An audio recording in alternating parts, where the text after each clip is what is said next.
ಕಾಮನ ಬಿಲ್ಲಿಯಂತೆ ಕುಡಿ ಒಬ್ಬುಗಳು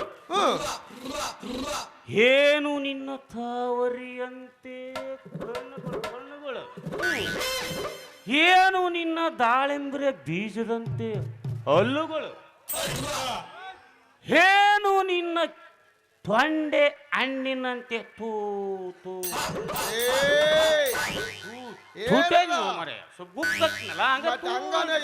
ಯಪ್ಪ ಡಾಕ್ಟರ್ ಇಂದ ಕುಂತ ಮಂದಿ ಏನೋ ನಮ್ಮ ಮುಖ ಬೈದಿಟ್ರಲ್ಲಿ ಯಪ್ಪ ಉಪ್ಪು ಡಾಕ್ಟರ್ ಏ ಚಂದ ನೀನು ಹೇಳಕ್ ಬರೋದಿಲ್ಲ ನಾನು ನನ್ನ ಬಗ್ಗೆ ನೀವು ಚಂದ ವರ್ಣನೆ ಮಾಡಿದ್ರಲ್ಲ ನಾಮ ಇಬ್ಬರಿಗೂ ಬಹುಮಾನ ಕೊಡ್ಬೇಕು ಏನು ಏನು ಕೊಡ್ತಾನೆ ಜಲ್ದಿ ಕೊಡು ಜಲ್ದಿ ಕೊಡು ಜಲ್ದಿನ ಕೊಡ್ತೀನಿ ಬಾ ಯಾವಾಗ ಯಾವಾಗ ಬಾ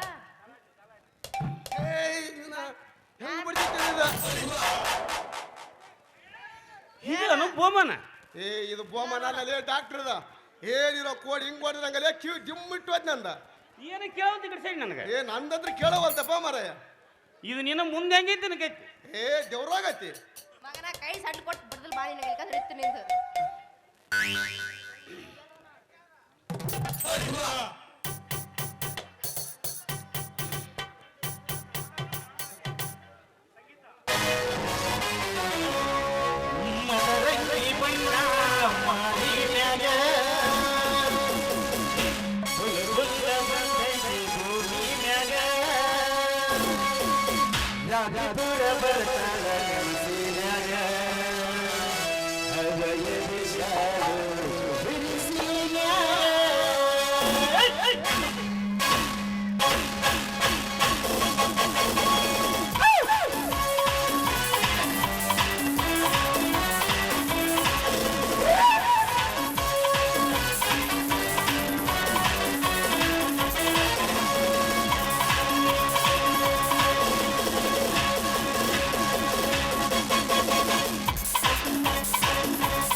ಸಜ್ಜಿ ಹಚ್ಚಾರ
ನಿನಗೇನು ಗೋಧಿ ಹಚ್ಚಾರ ಏನು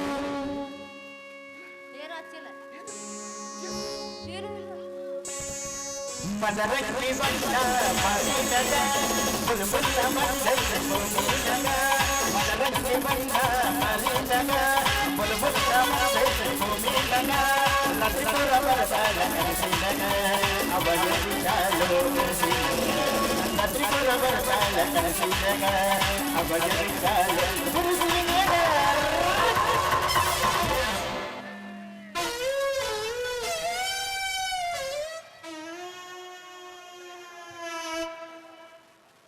ಚೆನ್ನವ ಏನು ನಿಂತ್ಕೊಂಡು ಒಯ್ಕೇಲೋ ಏನು ಮಕ್ಕಂದು ಒಯ್ಕೇಲೋ ಒಯ್ಕಂದ್ರ ಯಾರು ಕಣ್ಣೀರು ಬರ್ತಾವಂತ ಶಾಸ್ತ್ರ ಸಮಿತಿಗೆ ಹಾಳಾಗಿ ಹೆಂಗ್ ಉಳಿತೈತ್ರಿ ನಮ್ದು ಮಾನ ಮರ್ಯಾದಿ ಪೂರ ಹಾಳಾಗಿ ಓದಿ ಯಾರು ನಿಮ್ಮವನ ಅಡ್ನಾಡಿ ನನ್ನ ಮಗಳೇ ಚೆನ್ನವ್ವ ಯಾಕಯ್ಯಪ್ಪ ಏನಾಯ್ತು ಹಿಂಗೆ ಹೊಯ್ಕೊಳಕ್ ಕೂತಿದಿ ಏನಾಯ್ತು ಅಂತದು ಎಷ್ಟು ಒಯ್ಕಂದ್ರು ಈ ಒಡಪತ್ತಿ ನಾಯಿ ನನ್ನ ಮಕ್ಕಳ ಆಯ್ತಂತ ನಿಂತ್ಕೊಂಡಿದ್ದೆಲ್ಲ ಲೇ ಚೆನ್ನ ಎಷ್ಟು ನಿನ್ನ ಒದ್ರೂ ನನ್ನ ಮಗಳದು ಸ್ವಲ್ಪ ದರ್ಕರಣ ಐತೇನಲ್ಲಿ ಹಡಮುಟ್ಟು ಚೆನ್ನ ನಮ್ಮ ಮಾವ ತಿಂತಾರೆ ದರ್ಕಾರ ಅಲ್ಲೋ ಅಲ್ಲಲ್ಲಿ ತಲಾಟಿ ಪರಕಾರ ಹಿಡಿದೈತಿ ಚೆನ್ನಗ ಬಂದ್ ನೋಡ್ರಿ ಇವನು ಅವನು ಕೌರಿಗೆ ಹಿಡಿ ಎಲೇ ನಿಮ್ಮವನು ಮಂಡ ತೂಜಿ ಡಾಕ್ಟ್ರ ಎಲೇ ಚೆನ್ನನ ಸಣ್ಣ ನೋಡ್ರಿ ಇಷ್ಟೊತ್ತನ ಕೈ ಹಿಡ್ಕೊಂಡು ಬರ್ತಿ ಮಜಾ ಮಾಡಿ ಈಗ ನನಗೆ ನ್ಯಾಯ ಹೇಳಕ್ ಬಂದಾನೆ ಲೇ ಚೆನ್ನ ಲೇ ಡಾಕ್ಟ್ರ ನೀನೇನಾರ ನನ್ನ ಮಗಳ ಏನಾರ ಬಂದ್ರ ಒದಿಬಾರದು ಒಂದ ಏಟು ಜಾಡಿಸಿ ಒದ್ನಂದ್ರ ಮಗನ ಇಲ್ಲೇ ನಮ್ಮ ಕರೆ ತತ್ನಿಂದ ಗಟ್ರ ಐತ್ ನೋಡಿಲ್ಲ ಗಟ್ರದ ಹೋಗಿ ಬಿಡ್ತು ನೋಡಲ್ಲ ಮಗನ ಇಲ್ಲೇ ತಲಾಟ್ ನೋಡಿಲ್ಲ ಈಗ ನೀನು ಗಟ್ರದಕ್ಕನ ಹೋಗಿ ಹಿರಿಯ ಕಾಲದಕ್ಕನ ಹೋಗಿ ಇಲ್ಲಿ ಕರೆ ತಾತನ ಗುಡಿ ಮುಂದೆ ಗಟ್ರ ಐತಲ್ಲ ಅದ್ರಾಗ ಹೋಗಿ ಒದ್ದು ಒಳಗ್ ಬಿದ್ರು ವಾಟರ್ ಮ್ಯಾನ್ ಅಂತ ಹೇಳೋ ಜಾತಿ ವಾ ಮಾವ ಅವಂದ ಎಂತ ಬಂಡು ಜನ್ಮಲಿ ಇವನು ಪೂರ್ತಿ ಆ ಕಡೆ ಅವ ಅಷ್ಟ ಅಲ್ಲ ಅಯ್ಯಪ್ಪ ಅದ್ರಾಗ ಬಿದ್ದು ಹೇಳಿದ್ರು ಅದ ನನ್ನ ಡ್ಯೂಟಿ ಅಂತಾರೆ ಈ ಡಾಕ್ಟರ್ ಗಟ್ರಾಗೈತಿ ಗಂಗಾವತಿ ಗೊಬ್ಬ ಅಂದಿ ಡಾಕ್ಟರ್ ಇವನು ಹೊತ್ತು ಬಂದಾಗ ಕತ್ತಿ ಕಾಲ ಇಡಬೇಕವ ಚೆನ್ನೆ ಇವನ್ ದೀಡು ಇವನು ಆಡಬರಿ ನಾಲ್ಕು ಪಂಡಿತ ಮಕ್ಕಳ ನೀವು ಕತ್ತಿಗಾರ ಹೋಗ್ರಿ ಕುದುರೆಗಾರ ಹೋಗ್ರಿ ಯವ್ವ ಮಗಳ ಇವನೊಬ್ಬವನು ಏರ್ಸ್ರೋಗ ಬಂದವನು ಇವನೊಬ್ಬನಿಗೆ ಸಾರಿಸ್ರೋಗ ಬಂದ ಎಂತ ನಾಚಿಗೆಟ್ಟು ಮಕ್ಕಳು ಕೂಡಾಗಿ ನಿಂತು ಮಾತಾಡಕ್ಕೆ ನಮ್ದು ಏನು ಕೆಲಸವ ಈ ಅಲ್ಕ ನನ್ನ ಮಕ್ಕಳು ಕೂಡಾಗಿ ಮಾತಾಡಕ್ಕೆ ನಮಗೆ ಟೈಮ್ ಇಲ್ಲ ನಡಿ ಮೊದಲು ಜಾಗ ಖಾಲಿ ಮಾಡೋಣ ಅಯ್ಯೋ ತಲಾಟಿ ಮಾವ ಅರ್ಧ ಪಾವು ಚಟಾಕು ಅಲ್ಲ ಸೇರಿಗೆ ಸೇರು ಸವ ಸೇರು ಮಾವನಾನ ಯಾವದಕ್ಕ ನಿಮ್ಮದಕ್ಕ ನೋಡವ ಇಷ್ಟು ಐಸತ್ತು ಕೊಟ್ಟ ನನ್ನ ಎಲ್ಲಿಗೆ ತಂದಿಚ್ಚು ಬಿಡಕ್ಕಂತ ಮಾಡಿ ಏನು 3 ರೂಪಾಯಿಗೆ ಮಾರ್ತೀಯ ಏನು 4 ರೂಪಾಯಿಗೆ ಮಾರ್ತೀಯ 10 ರೂಪಾಯಿ ಲೇ ಅಂತ ಹಾಳದೀನಿ ನೋಡ್ರಲಿ ಅಲ್ಕ ನನ್ನ ಮಕ್ಕಳ 10 ರೂಪಾಯಿಗೆ ಮಾರ ಹಾಳು ಅನ್ಲಿದ ಅಲ್ಲೋ ಮಗಳೇ ನೋಡೋ ಹೆಂಗ ಬಾಯಿ ಒಂದಾಗ ಮಗುತ್ತಾನವ ಕಡದ ಹಾಕಿದ್ರೆ ಇಡೀ ಊಟ ಊರ್ ತುಂಬ ಊಟ ಆಗುತ್ತೆ ಎಂದು ಹಂಗಾಗ್ತೈತಿ ಈಗ ನೀನು ಹಾಕಿರ್ಬೇಕಂತೇನು ಆಯ್ತಾಗ ಈ 7 ಮಕ್ಕಳು ಇನ್ನೊಂದು ಸಲ ನಿನ್ನ ಸೈನ್ಯಕ್ಕೆ ಬರಲಿ ಇದನ್ನ ತುರುಕ್ನು ಏನ ಈ ಎಲ್ಲ ತುರುಕುತಿ ನೋಡಬಾರ್ದು ಜಾಕ್ ನೋಡಿ ತುರುಕ್ತೀನಿ ಬಡಂಗಿಲ್ಲ ನಡಿವಾಗ ಏನಿಲ್ಲ ಒಗ್ಗ ಇವನು ಅವನ ಕೈ ಕೊಟ್ಟ ಒಂದ್ವಲ್ಲ ಒಯ್ವು 2 ಕಲ್ತ ಹೆಂಗಪ್ಪ ಡಾಕ್ಟ್ರ ತಲಾಟಿ ಬೇಸ್ ಮಾಡಿದ್ನಿಲ್ಲ ಸಿಡು ಗುದ್ದಿದಂಗ್ ಮಾಡಿ ನೋಡ ಮಕ್ಕಕ್ಕ ಮಂಗಳಾರ್ತು ಚೆನ್ನ ಇಂಥ ಮಂಗಳಾರತಿ ನಮಗ ತಿಂಗಳಿಗೊಮ್ಮೆ ಹಬ್ಬ ಇದ್ದಂಗ ನೋಡ ಚೆನ್ನ ನಾನೀಗ ಅವಳ ಮನೆಗೆ ಹೋಗ್ತೀನಿ ನೋಡಪ್ಪ ಯಾರು ಯಾರ ಮನೆಗೆ ಗೊತ್ತೇ ಡಾಕ್ಟ್ರ ಇವನು ಡಾಕ್ಟ್ರು ಭಾಳ ಮೀರ್ಬಿಟ್ಟವ. ಹೋಗಲೇ ಡಾಕ್ಟ್ರು ಹೋಗು ಮಗನೇ, ನೀನು ಹೋಗೋದ್ರೊಳಗೆ ನಾನು ಹೋಗಿ ಅವಳ ಕೈ ಹಿಡಿದು ಓಡಿಸಂದು ಹೋಗಲ್ಲ ಅಂದ್ರ ನನ್ನ ಹೆಸರು ಚನ್ನನೇ ಅಲ್ಲೋಡ. ಬರ್ತೀನಿ.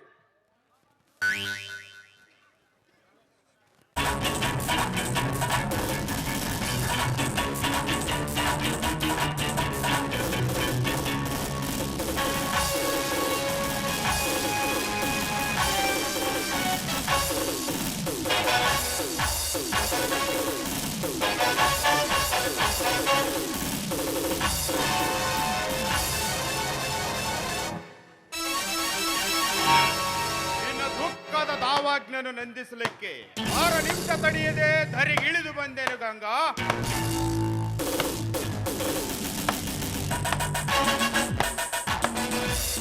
ಅಂದು ನಾ ಕಣ್ಣಿಟ್ಟ ಯಮನ ಎಂದು ಶಕ್ತಿಯ ಮಡದಿ ಬಿಡದ ಬೆನ್ನತ್ತಿ ಕಾಡುವ ನನ್ನ ಆಸೆ ಪೂರೈಕೆ ಆಗಬೇಕಾದರೆ ನಾನು ಗಂಗೆಯನ್ನು ಕಾಣಲೇಬೇಕು.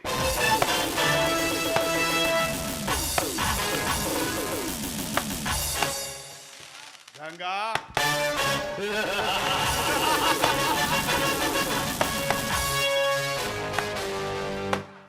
ಗಂಗಾ ಹೆಸರಿಗೆ ತಕ್ಕ ಗಂಗಾ,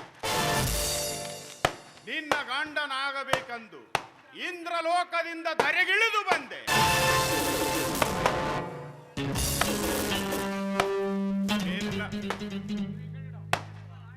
ನಿನ್ನ ಶಿವ ನನ್ನ ಕೈವಾಡದಿಂದ ನಾಡಿಗೆ ಗೌಡನ ಮನೆಗೆ ನರಬಲಿ.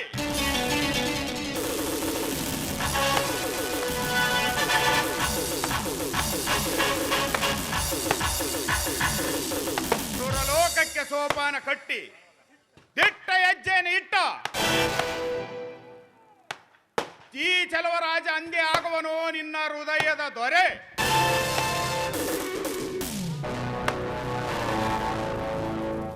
ವಿಷದ ವಿಷವನ್ನು ಗೌಡನ ತಲೆಗೆ ಬಿತ್ತಿ ಗೌಡನಿಂದಲೇ ನಿನ್ನ ಗಂಡನನ್ನು ಗುಂಡಿಟ್ಟು ಕೊಂದು ರಂಡೆಯಾದ ನಿನ್ನ ಗಂಡ ನಾನಾಗದಿದ್ದರೆ ನನ್ನ ಹೆಸರು ಚಲವೀರ ಚಲದಂಕ ನಾಗರಾಜನೇ ಅಲ್ಲ.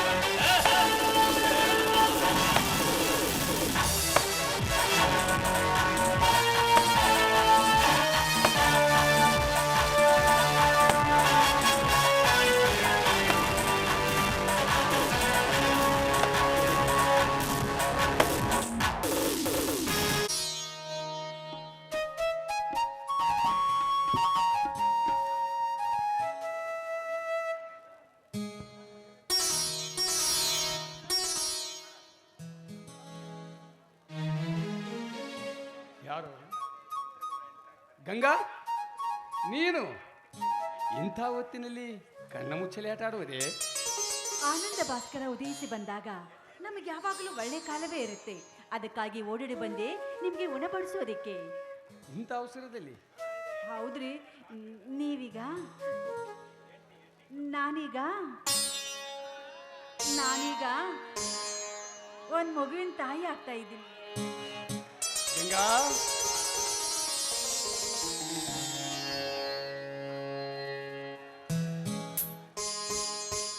ನೀನು ನನ್ನ ಮಗುವಿನ ತಾಯಿ ಆಗುತ್ತಿದ್ದೀಯಾ? ಗಂಗಾ, ನಿನಗೇನು ಬಹುಮಾನ ಬೇಕು ಕೇಳು.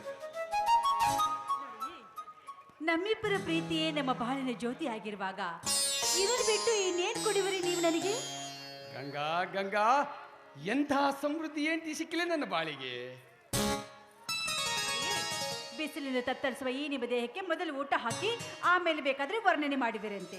ಗಂಗಾ, ಹಸಿವಿನ ತೃಷೆಯನ್ನೇ ನೀಗಿಸುವ ಈ ಸಂತೋಷದ ವಿಷಯವೇ ನನಗೆ ಅರ್ಪಿಸಿರಬೇಕಾದ ಇನ್ನು ನನಗೇತಕ್ಕೆ ಬೇಕು ಗಂಗಾ ಊಟ?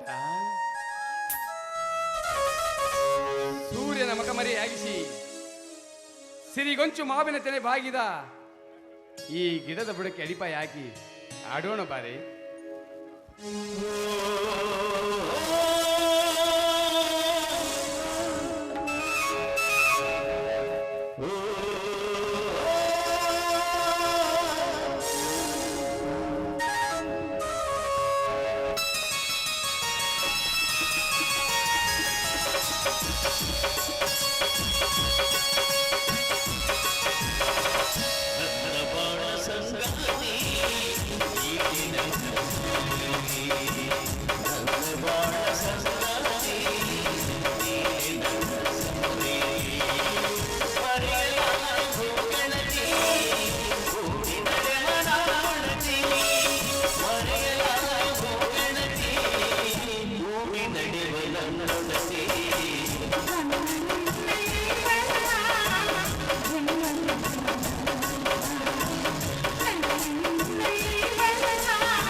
ಮಾಡಿ. ಇಲ್ಲ ಗಂಗಾ, ಊಟ ಆಮೇಲೆ ಮಾಡ್ತೀನಿ. ಈ ಹೊಲದ ಬೆಳೆಯನ್ನು ಹಾಳು ಮಾಡ್ತಿರುವ ಈ ಗಿಡವನ್ನು ಮೊದಲು ಕಡಿದು ಹಾಕುತ್ತೇನೆ.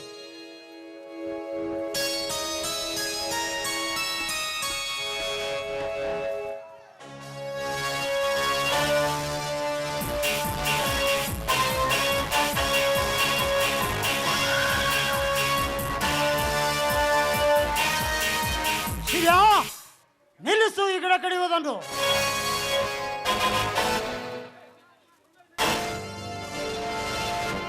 ಯಾಕೆ ಗೌಡ್ರೆ?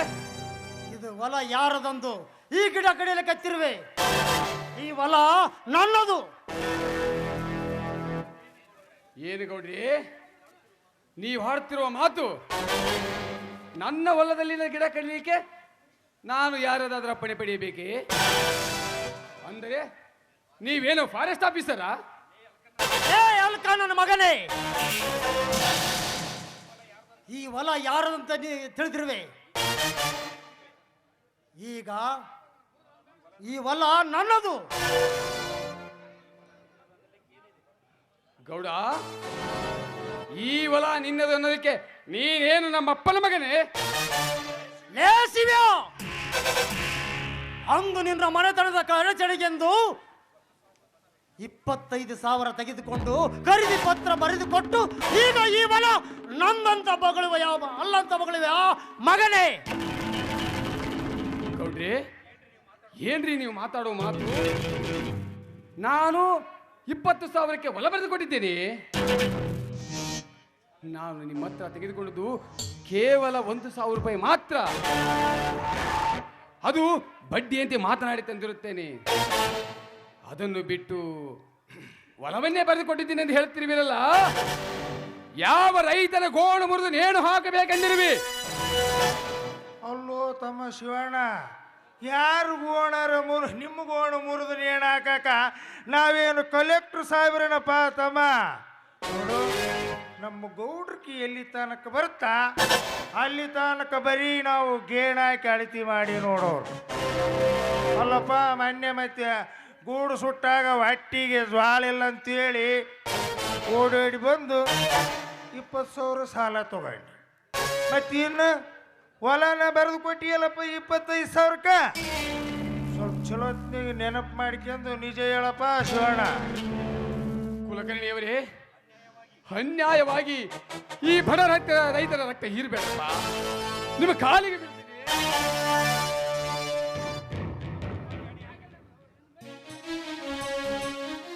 ಗೌರಿ ಕುಲಕರ್ಣಿಯವರೇ, ನಾನು ನಿಮ್ಮ ಹತ್ರ ತೆಗೆದುಕೊಂಡದ್ದು ಕೇವಲ 1,000 ರೂಪಾಯಿ ಮಾತ್ರ. 20,000 ನಾನು ಎಲ್ಲಿಂದ ತೆಗೆದುಕೊಂಡಿದ್ದೇನೆ? ಅದಕ್ಕೇನೆ ನೀವು 25,000ಕ್ಕೆ ಹೊಲನೇ ಬರೆದುಕೊಟ್ಟಿದ್ದೀನಿ ಅಂತ ಹೇಳ್ತಿದ್ದೀರಲ್ಲ, ಅಷ್ಟೊಂದು ಹಣನ ನಾನು ಎಲ್ಲಿಂದ ತರಲಿ?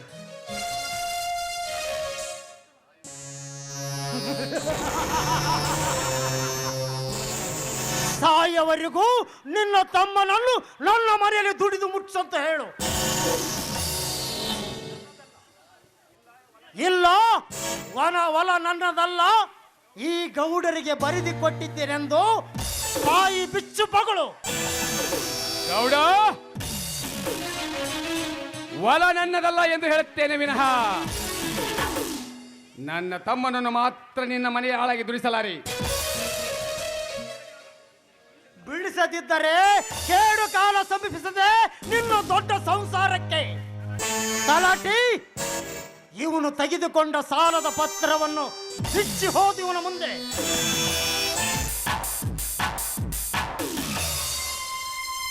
ನೋಡಪ್ಪ ತಮ್ಮ ಶಿವಣ್ಣ, ಪಂಪ್ಸೆಟ್ಟಿನ ಸಾಲ ಮುಡಿಸ್ತಂತ ಒಯ್ದಿದ್ದು 5,000. ಇನ್ನು ಒಟ್ಟಿಗೆ ಇಟ್ಟಿಲ್ಲ ಅಂತೇಳಿ ಜ್ವಾಳದ ಗೂಡು ಸುಟ್ಟೋಗೈತೆ ಅಂತ ಜ್ವಾಳ ತಗೊಳಕ್ಕೆ ಒಯ್ದಿದ್ದು 5,000. ಇನ್ನು ಮನೆ ಪಟ್ಟ ಬಿರಾಡ, ಇನ್ನು ಕುರಿ ಮರಿ ಒಯ್ಯಕ್ಕೆ ಹೋಯ್ತಂತೇಳಿ ಒಯ್ದಿದ್ದು 5,000. ಇನ್ನು 5,000 ಗೂಡು ಸುಟ್ಟು ಸಹಾಯಕ ದನ ಕರಕ ಮೇವಿಲ್ಲ ಅಂತ ಖರ್ಚಿಗೆ ಒಯ್ದಿದ್ದು 1,000. ಇದಕ್ಕೆ ತಿಂಗಳ ಬಡ್ಡಿ ಅಂತೆ 25,000 ಆಗೈತಿ. ಇದನ್ನು ತೀರಿಸಲಾರದ ಮೂಲ ಮೂರು ಹಿರಿಯರ ಮುಂದ ನನ್ನ 3 ಮಂದಿನ ತೋಟವನ್ನು ಬರೆದು ಕೊಟ್ಟಿದ್ದೆ. ಇನ್ನು ಈ ಹೊಲದಲ್ಲಿ ಇರತಕ್ಕಂಥ ಬಾವಿ ಗಿಡ ಎಲ್ಲ ಓಸು ಗೌಡರಿಗೆ ಬರೆದು ಕೊಟ್ಟಿದ್ದಂತ ಭೂಮಿ ತಾಯಿ ಸಾಕ್ಷಿ ಮಾಡಿ ಹೇಳಿ ಬರೆಸಿದ ಕರಾರ ಪತ್ರ ಇದು. ಗೌಡ್ರಿ, ಒಂದಲ್ಲ ಎರಡಲ್ಲ 20,000 ಗಟ್ಟಲೆ ಸಾಲ ನಾನು ಎಲ್ಲಿ ತೆಗೆದುಕೊಂಡಿದ್ದೇನೆ. ಸೇಗ ಮಾರಿದ 4,000ರಿಂದ ಮನೆಯ ಪಟ್ಟ ಬೆರಡನ್ನು ಕಟ್ಟಿದ್ದೇನೆ. ಹೆಂಡತಿಯ ಆಭರಣ ಮಾರಿ ಕುರಿಯನ್ನು ತೆಗೆದುಕೊಂಡಿದ್ದೇನೆ. ಇನ್ನು 10,000 ಬೆಲೆ ಬಾಳುವ ಎತ್ತನ್ನು ಮಾರಿ ಜೋಳ ತೆಗೆದುಕೊಂಡಿದ್ದೇನೆ. ಅಂದಾಗ ನಾನು ನಿಮ್ಮ ಹತ್ರ ತೆಗೆದುಕೊಂಡದ್ದು ಕೇವಲ 1,000 ರೂಪಾಯಿ ಮಾತ್ರ. ದಯವಿಟ್ಟು ನಮ್ಮ ಹೊಲದಕ್ಕೆ ಕೈ ಹಾಕಿಬಿಟ್ಟಿದ್ದೇನೆ, ನಿಮ್ಮ ಕಾಲಿಗೆ ಬೀಳ್ತೀನಿ.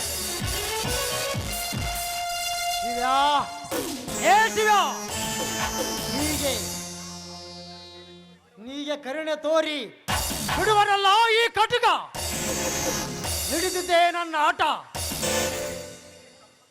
ಅಂದು ನಿನ್ನ ಕುತ್ತಿಗೆಗೆ ಆಪತ್ತು ಬಂದಾಗ ಕುತ್ತಿಗೆಗೆ ಹೋಗ್ತದೆ ಗೌಡ್ರೆ, ನನ್ನನ್ನು ಕಾಪಾಡಿ ಎಂದು ಬಂಡ ಡಾಂಬರಿಕತರ ನಾಟಕ ಮಾಡಿ ಈಗ ನನಗೇನು ಗೊತ್ತಿಲ್ಲವೆಂದು ಹೇಳ್ತೀಯ ಮಗನೇ.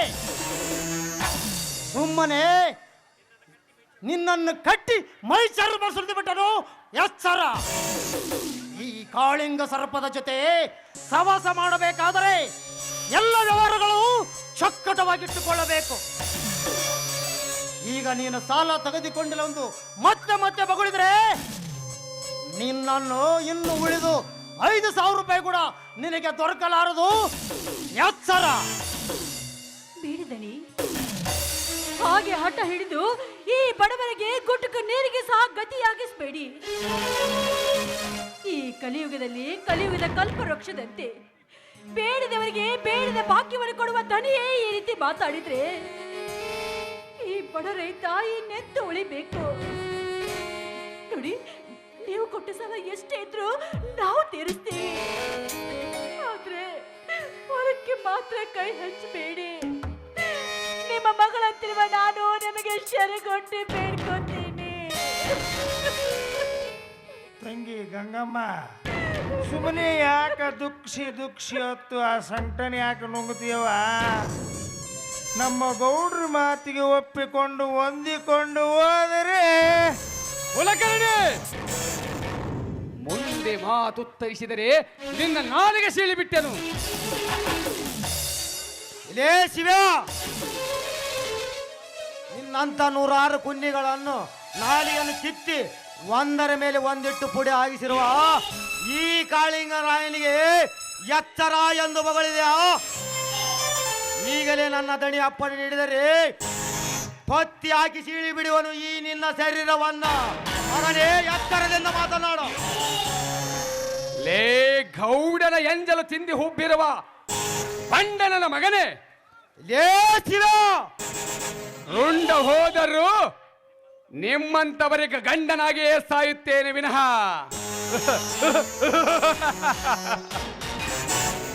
ನಿಮ್ಮ ಕೈಯಲ್ಲಿ ಷಂಡನಾಗಿ ಸಾಯಲಾರೆ. ಲೇ ಶಿವ,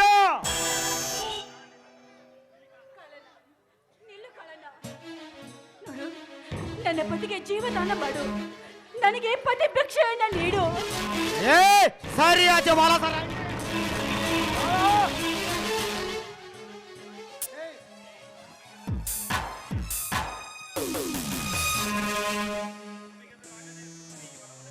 ಲೇ ಶಿವ್ಯ, ನಮಗೆ ಎದುರಾಗದೆ ಸುಮ್ಮನೆ ಈ ಹೊಲವನ್ನು ಬಿಟ್ಟು ಹೋಗದಿದ್ದರೆ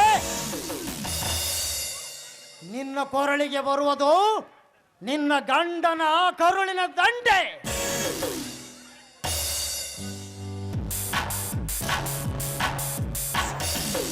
ತಂಗಿ ಗಂಗಮ್ಮ, ತಿರುಗಾ ಮಾತಾಡಿದ್ರ ಇಲ್ಲೇ ಆಗತ್ ನೋಡುವ.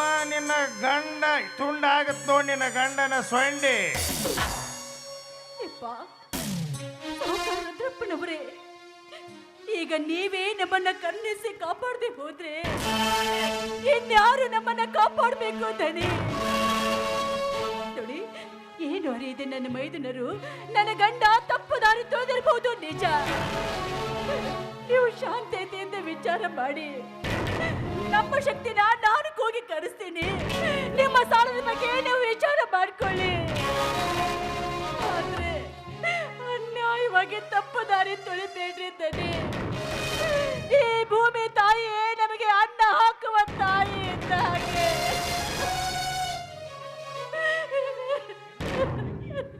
ಏನಂದೇವ ತಂಗಿ? ಅನ್ನುವುದಾದರೆ ಏನಿದೆ ಕುಲಕರ್ಣಿಯವರೇ? ನಾವು ಬರೆದುಕೊಟ್ಟ ಕಾಗದ ಪತ್ರವನ್ನು ನಮಗೆ ಕೊಡಿ. ಆ ವಿಷಯವನ್ನು ಓದಿ ಸಂತೋಷವಾಗಿ ಹೊಲಕ್ಕೆ ನಮಸ್ಕಾರ ಮಾಡಿಸಿ ನಮ್ಮ ಪಾಡಿಗೆ ನಾವು ಹೋಗುತ್ತೇವೆ. ಗೌಡ್ರೆ, ಮತ್ತೆ ಇವ ಹಿಂಗಂತಾನಲ್ರಿ? ಕೊಡು, ಓದಿಕೊಳ್ಳಲಿ.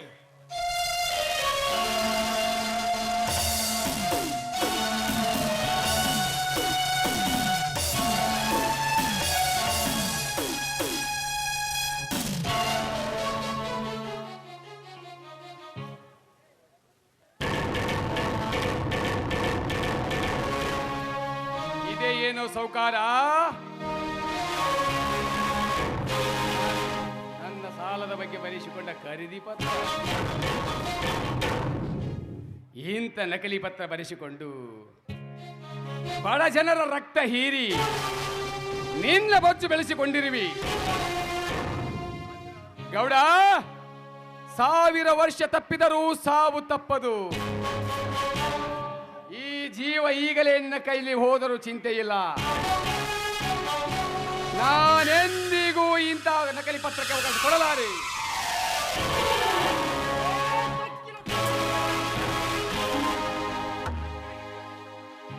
ಹಣಕ್ಕಾಗಿ ಬರೆದುಕೊಟ್ಟ ಖರೀದಿ ಪತ್ರವನ್ನು ಲಕ್ಷಿಸದೆ ಕಾಲಿನ ಹರಿದು ಬಿಕ್ಕಿಸುವೆ ಈ ಸಾಕುವೆಯ ನನ್ನ ಮಗನೇ. ಕಾಳ, ಎತ್ತುಕೊಂಡು ನಡಿ ಇವಳನ್ನು ನಮ್ಮ ಮನೆಗೆ.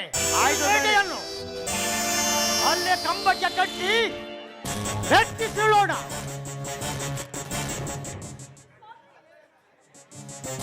ಸಲಾಟಿ, ಏನ್ರಿ ಗೌಡ್ರೆ? ನಡಿ ಹೋಗೋಣ. ಹೌದ್ರಿ, ಅವನು ಇಂದ್ಲು ಕೋಣೆ ಕಟ್ಟೇನ್ರಿ. ಎತ್ತು ಇರ್ಕೆತ್ತು ನೀವು ಹಿಡ್ಕರಿ, ಸಂಪನ್ನೆತ್ತು ನಾನು ಹಿಡ್ಕತ್ತು ಹೋಗ್ಬಿಡ ಬೇಡ್ರಿ.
Pushpavati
ಕಣ್ಣು ನಮಗೂ ಏನೋ ಇದ್ರು ಮನೆಯಿಂದ ತಿನ್ನಂಗಿಲ್ಲ ಹೊರಗ ಗುಲ್ಕಣ್ಣು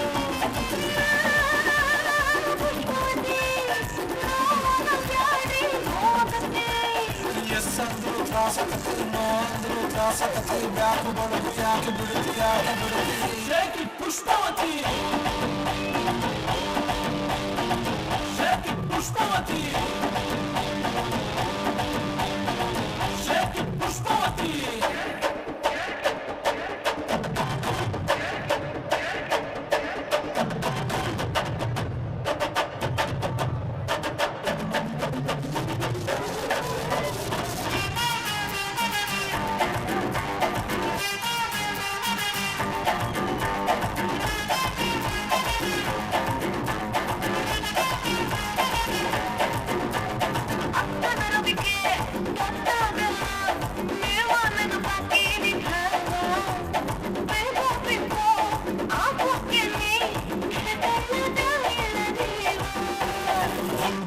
ಬರ್ತಾಳ ಬಾಯ್ ತುಂಬ ಬೈತಾಳ ನಿಂಗೆರಡು ಬಿಡ್ತಾಳ ನನ್ನ ಹೇಳ್ಕೊಂಡು ಹೋಗ್ತಾಳ ಎಲ್ಲಿ ಹತ್ತಿರ ಯಾಕೆ ಬರುತ್ತೆ ಏನು ಸಿರ ಯಾಕೆ ಬಿಡುತ್ತೆ ಹನಿ ಹತ್ತಿರ ಯಾಕೆ ಬಿಡುತ್ತೆ ಕಿವಿ ಹತ್ತಿರ ಯಾಕೆ ಬಿಡುತ್ತೆ ಮಾಡಿ ಬಿಡುತ್ತೆ ಯಾಕೆ ಬಿಡುತ್ತೆ ಯಾಕೆ ಬಿಡುತ್ತೆ ಶೇಖಿ ಪುಷ್ಪವತಿ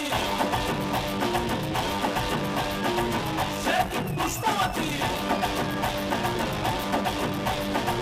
ಶೇಖಿ ಪುಷ್ಪವತಿ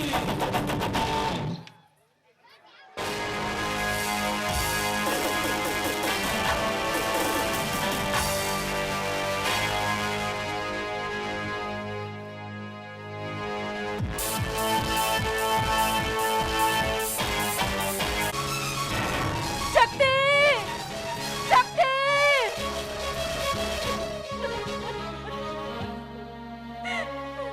ದೇವ ಗುರುಶಂಕರ ಎಂತ ಸಂಕಟಮಯ ಕೊಳದಲ್ಲಿ ನೂಕಿದೆ ನಮ್ಮನ್ನ ಅನ್ನದಂಬುಲೆಯನ್ನು ನೀಡುವ ಕುಂಭವೇಣಿಯನ್ನ ಆ ಕೆಟ್ಟ ಗೌಡ ಹಂಬಲಿಸಿ ನನ್ನ ಪತಿಯ ಪ್ರಾಣವನ್ನು ಹೀರಲೆತ್ತಿಸಿದ್ರಲ್ಲ ಚಾಂಡಲರು. ದೇವ 20,000 ಸಾರವಾಗಿದೆ ಅಂತ ಹೇಳಿ ಎತ್ತು ಸಮೇತವಾಗಿ ನನ್ನ ಗಂಡನ ಹೊತ್ತೊಯ್ದ್ರಲ್ಲ. ಕಂತೆದು ನೋಡು ದೇವ, ಯಾರ ಮುಂದೆ ಹೇಳಿ ನಂದಿಸ್ಕೊಳ್ಳಿ ನನ್ನ ದುಃಖದ ದಾವಾಗ್ನಿಯನ್ನ.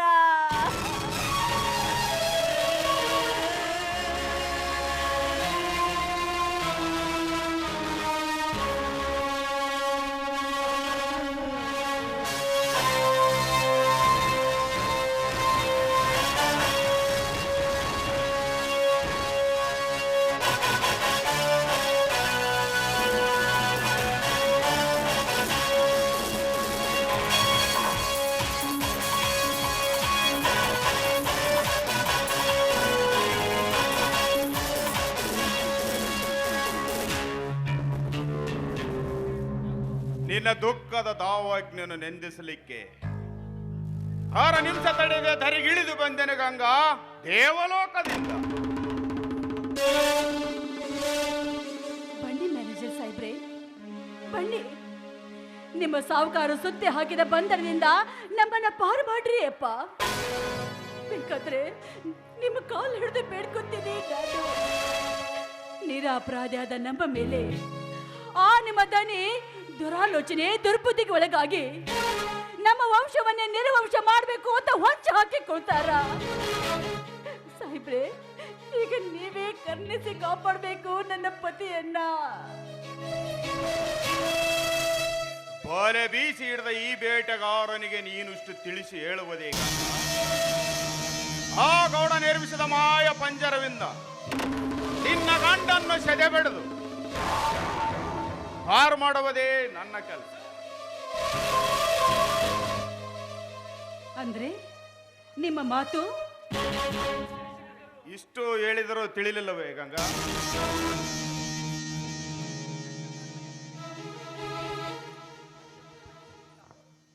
ನಕ್ಷತ್ರಗಳ ಹೆಸರಿನಿಂದ ಉದಯಿಸಿ ಬರುವ ಮೇಘರಾಜನ ಅನಿಯಿಂದ ಭೂತಾಯಿ ಪ್ರಪಂಚದ್ದೇ ನೀನು ಎಂದು ಕೂಡ ಸುಖವಂತೇನೆ. ಅಂದರೆ ಹಿಂದೆ ನಿನ್ನ ತಾಯಿ ಕೂಡ ಗಂಗಾ ಬಾಯಿ ಮುಚ್ಚೋ ಮಂಗ. ಗೌಡನ ಹೆಂಜಲ ದಾಸಿಗೆ ಬದುಕಿ ಪರಸ್ತ್ರೀಯರ ಶೀಲಭಂಗ ಮಾಡೋದಕ್ಕೆ ಹಂಗ ದೊರೆದ ನಿಂತಿಯ ನೀಚ. ಮಹಾಸತಿ ಈ ಗಂಗಮ್ಮನ ಕೊಳ್ಳಲ್ಲಿ ಪತಿ ಪರಮಾತ್ಮನ ಮಂಗಲ ಸೂತ್ರವಿದೆ ಎಂಬುದನ್ನ ಚೆನ್ನಾಗಿ ಕಣ್ತೆರೆದು ನೋಡು.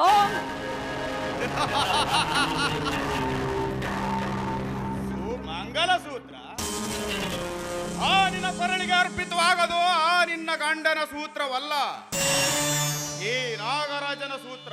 ಬಿಡದ ಬೆನ್ನಕ್ಕೆ ಕಾಣುವ ಆ ಗೌಡನಿಂದ ಪಾರಾಗಬೇಕೆಂಬ ಇಚ್ಛೆ ನಿನಗಿದ್ದರೆ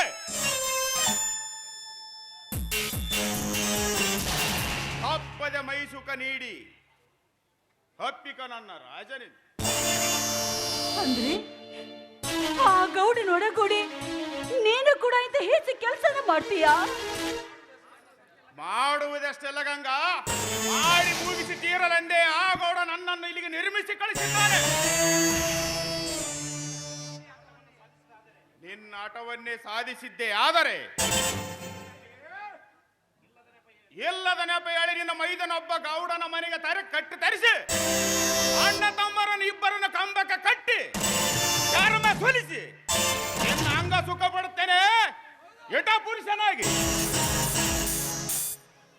ಎಲ್ಲವೋ ಹುಚ್ಚು ನಾಗರಾಜ, ನನ್ನ ಮೈದನನ್ನು ಹೊತ್ತೊಯ್ಯುವ ಗಂಡಸ್ತಿಕೆ ನಿನಗಷ್ಟೇ ಏಕೋ? ಆ ನಿಮ್ಮಪ್ಪ ಗೌಡಪ್ಪನಿಂದಲೂ ಸಾಧ್ಯವಿಲ್ಲ. ನೋಡು, ನನ್ನ ಮೈದನ ಹಿಂಡು ಕುರಿ ಹಾಲು ಕುಡಿದು ನಿಮ್ಮಂತ ಬಂಡರಿಗಾಗಿ ಗಂಡುಗಲಿ ಪುಂಡರ ಹುಲಿಯಾಗಿದ್ದಾನೆ.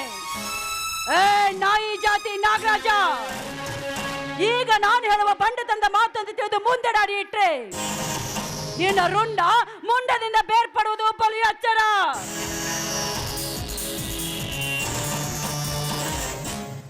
ಎಚ್ಚರ? ನನಗೆಚ್ಚರ ಹೇಳುವ ಹುಚ್ಚು ಶಿವನ ಸೂಳೆ. ಕಾಳ ಕಟ್ಟಿದ ತಾಳೆ ತರ ನಿನ್ನ ಮೈದನೊಬ್ಬ ಬಡ ಬಿಕಾರ ಹೆಣ್ಣಿಗೆ ತಾಳೆ ಕಟ್ಟಿದ ಮಾತ್ರಕ್ಕೆ ಗೊಂಡರ ಗಂಡ ಎಂದು ಹೊಗಳಬೇಡ. ಏಷಿಯರ ಪಾಸೆ ಹಾಕಿಕೊಂಡು ಒಂದು ಬಡ ಹೆಣ್ಣಿಗೆ ಮೋಸ ಮಾಡಿ ತಾಳಿ ಕಟ್ಟಿದವ ಅವನೊಬ್ಬ ಗಂಡಸ. ವೇಶ್ಯರ ಪಾಶ ಹಾಕಿಕೊಂಡು ಬಂದವಳು ನನ್ನ ತಂಗಿ ಯಮನಿ ಅಲ್ಲ, ನಿನ್ನ ಹೆತ್ತ ತಾಯಿ. ದಟ್ಟ ಸೂಳೆಯೇ, ಆ ಸೂಳೆ ನಿನ್ನ ತಾಯಿ. ಗಂಗೆ, ಗಂಗಾ ಯಮುನಿಯರ ಪವಿತ್ರ ನದಿಯಾಗಿರುವ ಗಂಗೆ ಹೆಸರಿನಲ್ಲಿ ಬಾಳಬೇಕಂದಿರುವ ನೀನು ನನ್ನ ತಾಯಿಗೆ ಹಿಂದೆ ನುಡಿದು ಮಾತನಾಡುವೆಯ? ಕಾಮನದ ಕೆಸರಿನಲ್ಲಿ ಉದಯಿಸಿ ಬರುವ ನನ್ನ ತಾಯಿಗೆ ಎಂದೆ ನುಡಿದು ಮಾತನಾಡಿದರೆ ನಿನ್ನಂತ ನೂರಾರು ಚಂದುಳಿಯರ ಚಲುವಿಯರ ದುಂಬಿಯನ್ನು ಇರಬೇಕಂತ ಬಂದಿರುವ ಈ ದುಂಬಿ ನಾಗರಾಜನಿಗೆ ಕಾಳಿಂಗ ಸರ್ಪವಾಗಿ ನಿನ್ನ ಮೈ ಸುತ್ತಿ ಕೆಡಿವಿ ನಿನ್ನ ಸುಗಂಧ ಇರುವೆನೋ ಎಚ್ಚರ. ನೀನು ವಿಷಕಾರಿ ನಮ್ಮನ್ನ ಕಲ್ಮಶ ಮಾಡಿದ್ರೇನು? ನೀನು ಬಿಟ್ಟ ವಿಷ ಕುಡಿದು ವಿಷಕಂಠ ಎನ್ಸ್ಕೊಳ್ಳಲು ಬರ್ತಾನೆ ನನ್ನ ಗಂಡ ಶಿವ. ಹಿಂದೊಮ್ಮೆ ಅಮೃತಕ್ಕಾಗಿ ಸಮುದ್ರವನ್ನೇ ಮಂಥನ ಮಾಡುವಾಗ ಸರ್ಪ ಬಿಟ್ಟ ವಿಷದಿಂದ ಇಡೀ ಜಗತ್ತೇ ನಿರ್ನಾಮವಾಗುತ್ತೆ ಅಂತ ತಿಳಿದು ಶಿವಶಂಕರ ಬಂದು ವಿಷ ಕುಡಿದು ವಿಷಕಂಠನಾಗಿದ್ದಕ್ಕೆ ಈ ಮಾತೆ ಸಾಕ್ಷಿ. ನಿನ್ನಂತ ಸೂಳೆಗೇನು ಗೊತ್ತು ಶ್ರೀಮತ್ ಮಗ್ಮದ ಕಥೆ? ನಿನ್ನಂತ ಸೂಳೆ ಮಗನಿಗೆ ಏನು ಗೊತ್ತು ಶ್ರೀಮದ್ ಭಾಗವತರ ಕತೆ? ಮಾತಿಗೆ ಮಾತು ಬೆಳೆಸಿ ಕೃಷ್ಣನ ಜಾವಾಟ ನನ್ನ ಮುಂದೆ ತರಬೇಡ. ಸುಮ್ಮನೆ ನನ್ನ ಮಾತನ್ನು ಮನ್ನಿಸಿ ಅಪ್ಪಿಕೋ ನನ್ನ ರಾಜನೆಂದು. ಎಲ್ಲವಾದರೆ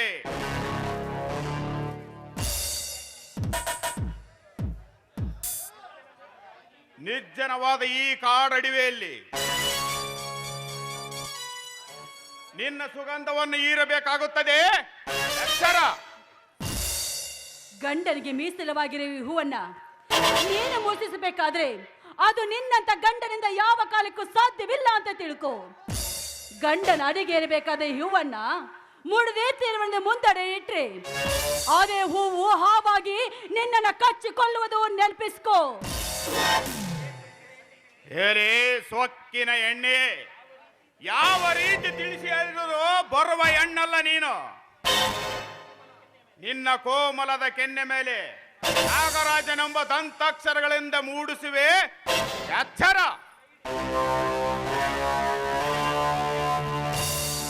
ಕೈ ಬಿಡೋ ರಾಕ್ಷಸ. ಹೆಣ್ಣು ಒಲಿದರೆ ನಾರಿ, ಮುನಿದರೆ ಮಹಾಮಾರಿ ಅನ್ನೋದನ್ನ ಮರ್ತಿರುವೇನೋ ನೀಚ. 33 ಕೋಟಿ ರಾಕ್ಷಸರನ್ನ ಕ್ಷಣದಲ್ಲಿ ಸಂಹಾರ ಮಾಡಿ ಜಯ ಸಾಧಿಸಿ ಜಗನ್ಮಾತೆಯಾಗಿರುವಳು ಈ ಹೆಣ್ಣು. ಶುಂಭ ನಿಶುಂಭರಂತೆ ನೀನನ್ನ ಮುಟ್ಟಿ ದಂತಾಕ್ಷರ ಮೂಡಿಸಲು ಬಂದಿದ್ದಿ. ಆದ್ರೆ ನಿನ್ನ ಹಣೆ ಮೇಲೆ ಮೂಡಿಸುವೆ ಗರತಿ ಎಂಬ 3 ಅಕ್ಷರ ನನ್ನ ಹರಕು ಚಪ್ಪಲಿಯಿಂದ.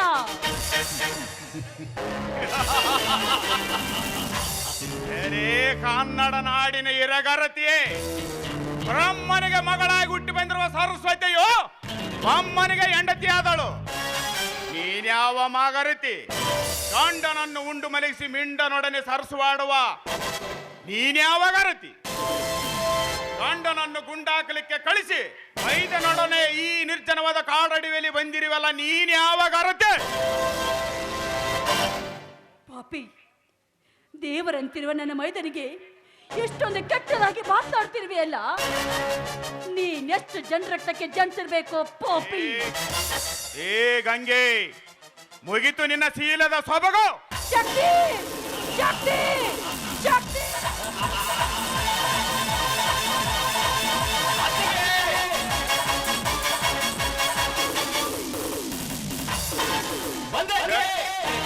ಕಾಣುತ್ತದೆ.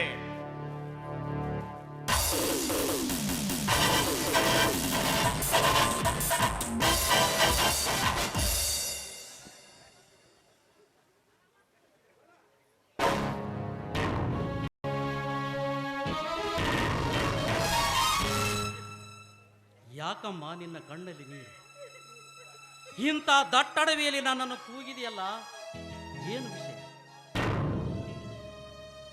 ನಾನು ನಿನ್ನ ಜೊತೆ ಮಾತನಾಡಿದರೂ ಮತ್ತೆ ನಿನ್ನ ಕಣ್ಣಲ್ಲಿ ನೀರೇ? ಈ ಕಣ್ಣೀರಿಗೆ ಕಾರಣ ಯಾರು ಅಂತ ಹೇಳು. ಅವನ ರುಂಡವನ್ನು ಕಡಿದು ಬಿಸಿ ರಕ್ತ ಕುಡಿದು ಬರುತ್ತೇನೆ. ಮೈದಿನ, ಏನಂತ ಹೇಳಿ ನನ್ನ ಕಣ್ಣೀರಿನ ಕಥೆಯನ್ನ ಸಹಿಸಿಕೊಂಡು ಹೇಳಮ್ಮ ನಿನಗಾದ ಕಥೆಯನ್ನು. ನನ್ನ ಮನೆತನದ ಮೇಲೆ ಯಾವನಾದರೂ ಕಣ್ಣು ಹಾಕಿದ್ದು ಕಂಡೆ ಎಂದರೆ ಅವನನ್ನು ಹರಕೆಯ ಕೋಣದಂತೆ ಕಡಿದು ರಕ್ತ ಮಾಂಸದ ಆಹಾರವನ್ನು ತಂದು ನಿನ್ನ ಕೊರಳಿಗೆ ಹಾಕಿ ಗರತಿ ಗಂಗವ್ವನ ಮೈದುನ ಶಕ್ತಿ ಎನಿಸಿಕೊಳ್ಳದಿದ್ದರೆ ನಾನು ನಮ್ಮಪ್ಪನ ಮಗನೇ ಅಲ್ಲ. ಹೇಳತ್ತಿಗೆ ಅವರಾರು? ಮೈದಿನ, 1000ಕ್ಕೆ 20,000 ಸಾಲವಾಗಿದೆ ಅಂತ ಹೇಳಿ ಮೋಸದಿಂದ ನಮ್ಮ ಹೊಲವನ್ನೆಲ್ಲ ಬರಿಸ್ಕೊಂಡ್ರು. ಅದು ಸಾಲದು ಅಂತ ಅದಕ್ಕೆ ಬಡ್ಡಿಯಾಗಿ ಎತ್ತು ಸಮೇತವಾಗಿ ಹೊತ್ತೊಯ್ದ್ರು ನಿಮ್ಮಣ್ಣನ ಪಾಪಿಗಳು. ಏನು ಹೇಳುತ್ತಿರುವೆಯಮ್ಮ? ಸಾಲದ ನೆಪ ಮಾಡಿ ನನ್ನ ಹೊಲವನ್ನು ಬರಿಸಿಕೊಂಡದ್ದಲ್ಲದೆ ಈಗ ನನ್ನ ಎತ್ತಿನ ಜೊತೆ ನನ್ನ ಅಣ್ಣನನ್ನು ಕದ್ದು ಒಯ್ದನೆ ಆ ಚಾಂಡಾಲ ಗೌಡ. ಲೇ ಮಗನೇ ಗೌಡ,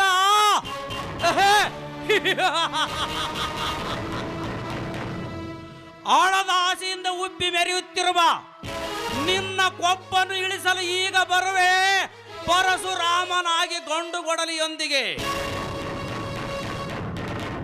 ನನ್ನ ಹೊಲದ ಜೋಳದ ಗೂಡಿಗೆ ಬೆಂಕಿಯಿಟ್ಟ ನಿನ್ನ ಒಂದೊಂದು ಅಂಗಗಳನ್ನು ಕಡಿದು ನರಿ ನಾಯಿಗಳಿಗೆ ನೈವೇದ್ಯ ಮಾಡದೆ ಹೋದರೆ ನಾನು ಶಕ್ತಿನೇ ಅಲ್ಲ.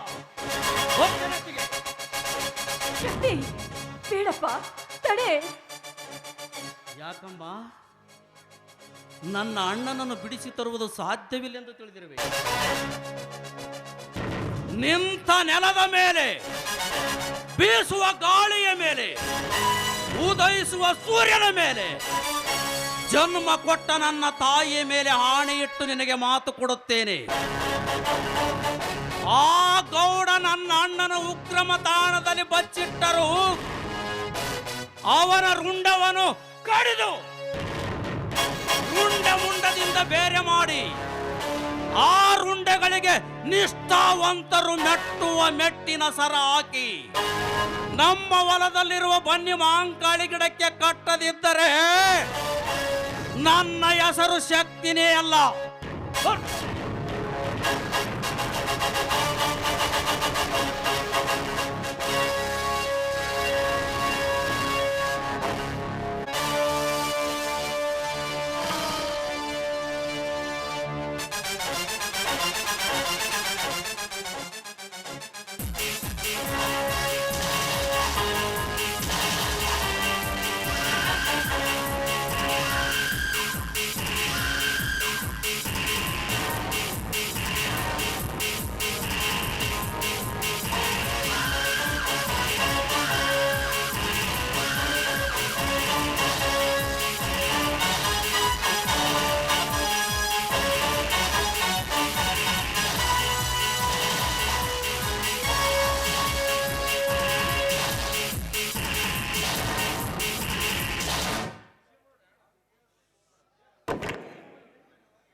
ಲೇ ಶಿವ್ಯ, ಹುಲಿ ಹಾಲನ್ನು ಕುಡಿದು ಬದುಕಬೇಕೆಂದಿರುವ ಇಂದು ನೀನು ಈ ಅದೇ ಹುಲಿಯಲ್ಲಿ ಸಿಕ್ಕಿಬಿಟ್ಟಿಯಲ್ಲಲೇ ಮಗನೇ.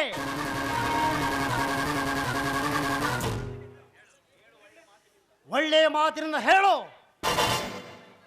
ನಾನು 20,000 ಹಣ ಕೊಟ್ಟು ಬಿಡ್ತೀಯೋ ಇಲ್ಲ ಹೊಲ ಖರೀದಿಗೆ ಕೊಟ್ಟಿದ್ದೀನೆಂದು ಸಹಿ ಹಾಕಿ ಹೋಗ್ತೀಯೋ?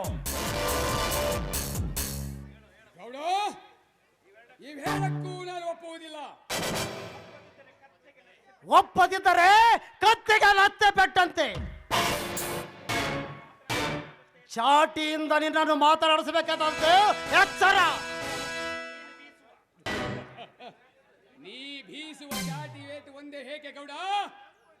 ಲಾಠಿ ಪ್ರಹಾರ ಮಾಡಿದರು ಈ ಶಿವ ಸತ್ಯಕ್ಕೆ ಸಾಯುತ್ತಾನೆ ವಿನಃ ನಿನ್ನಂತವರ ಹಣ್ಣಾಯಿರ ಹೊರಗೆ ಕೆಂದಿಗೂ ತಲೆಬಾಗಲಾರ.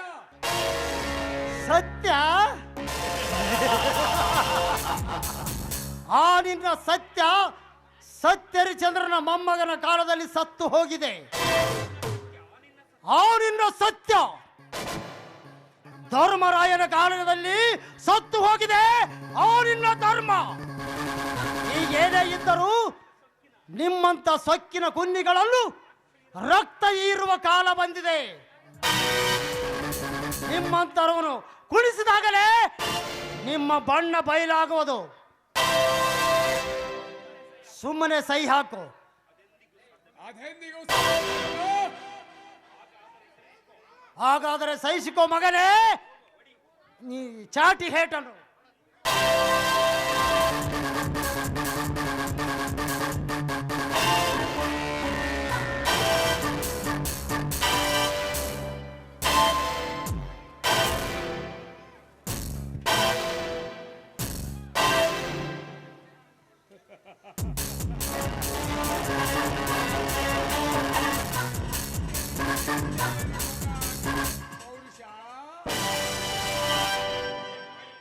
ಆಗೇಕೆ ಎದೆ ಬಾಯಿ ಬಡಿದುಕೊಳ್ಳುವಿ? ತೋಳದ ಕೈಯಲ್ಲಿ ಸಿಕ್ಕ ಕುರಿಯಂತೆ ಅನ್ಯರ ಎಂಜಲು ತಿಂದು ಬೆಳೆದಿರುವ ನಿನ್ನಂತವನ ಹೇಡಿಗೆ ಎದುರಲಾರು ಈ ರೈತರ ಗಂಡ.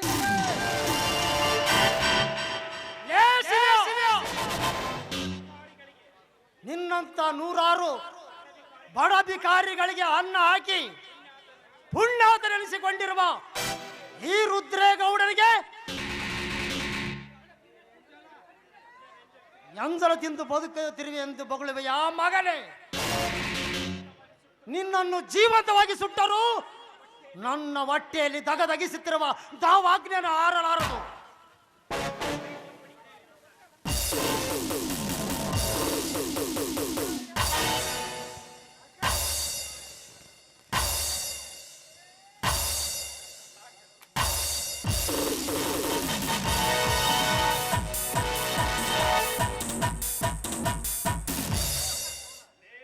ಗೌಡ ನಿರಪರಾಧಿಯಾದ ಅಮಾಯಕ ರೈತರನ್ನು ಕಟ್ಟಿ ಹೊಡೆಯುವ ಕೆಲಸ ಆ ಸೀರೆ ಉಟ್ಟ ಹೆಂಗಸು ಕೂಡ ಮಾಡ್ತಾರೆ.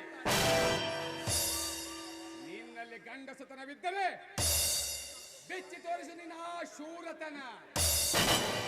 ಈ ರೀತಿ ಹೇಡಿಯಂತೆ ಕಟ್ಟಿ ಹೊಡೆಯುವ ನೀನು ಒಬ್ಬ ಹೇಡಿ ಗಂಡಸ. ಲೇ ಶಿವ, ಸುಮ್ಮನೆ 25 ಹಳ್ಳಿಗೆ ದೊಡ್ಡ ರೈತರ ಅಧ್ಯಕ್ಷನಾಗಿರುವ ನನಗೆ ಹೇಳಿ ಗಂಡಸೆಂದು ಬಗಳಿದೆಯಾ ಮಗನೇ? ನನ್ನ ಮಾತಿಗೆ ಹೆದರಾಗಿ ನಿಂತರೆ ಈಗಿಂದೀಗಲೇ ಸುಟ್ಟಾಕಿ ಬಿಡುತ್ತೇನೆ, ನೆನಪನೇರಿರಲಿ.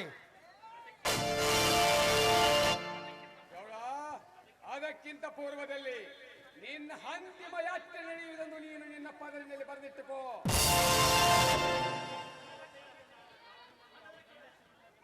ಲೇ ಶಿವ, ನನ್ನನ್ನು ಎದುರಾಕಿಕೊಳ್ಳುವ ಧೈರ್ಯ ಯಾವ ಗಂಡಸಿಗಿಲ್ಲವೆಂದು ತಿಳಿದುಕೋ. ನಿನ್ನ ಪದರಿನಲ್ಲಿ ಬರೆದಿಟ್ಟುಕೋ. ಸುಮ್ಮನೆ ಈ ಹುಲಿಗೆ ಎದುರಾಗಿ ನಿಲ್ಲಬೇಡ. ಈ ಬಯಲಿಗೆ ಬೆಲೆ ಹಾಕುವನೆಂದು ಪಡೆ ತೊಟ್ಟರೆ ನನ್ನ ಕೈಯಲ್ಲಿ ಸಿಕ್ಕು ಸಂಗೊಳ್ಳಿ ರಾಯಣ್ಣ, ಆ ಸಿಂಧೂರ ಲಕ್ಷ್ಮಣ, ಆ ಗಾಂಧೀಜಿ ಅಂತವರ ಸ್ಥಿತಿ ಆಯಿತು ನಿನ್ನ ಸ್ಥಿತಿ. ಅವರಂತೆ ಸತ್ತು ಹೋಗುವುದೇ ನಮ್ಮ ನಾಡಿನ ವೀರರ ಕೆಲಸ. ಮೋಸ ಮಾಡಿಕೊಳ್ಳುವುದು ನಿನ್ನಂತ ಚಂಡನ ಕೆಲಸ. ಅಂದು ಆಂಗ್ಲರ ಜೊತೆ ಹೋರಾಡಿ ನಾಡಿಗಾಗಿ ಪ್ರಾಣ ಅರ್ಪಣೆ ಮಾಡಿದ್ದರಿಂದಲೇ ಇಂದಿಗೂ ಅವರ ಹೆಸರು ಭಾರತದ ಭೂಪಟದಲ್ಲಿ ಅಚ್ಚಳಿಯದೆ ಉಳಿದಿದೆ.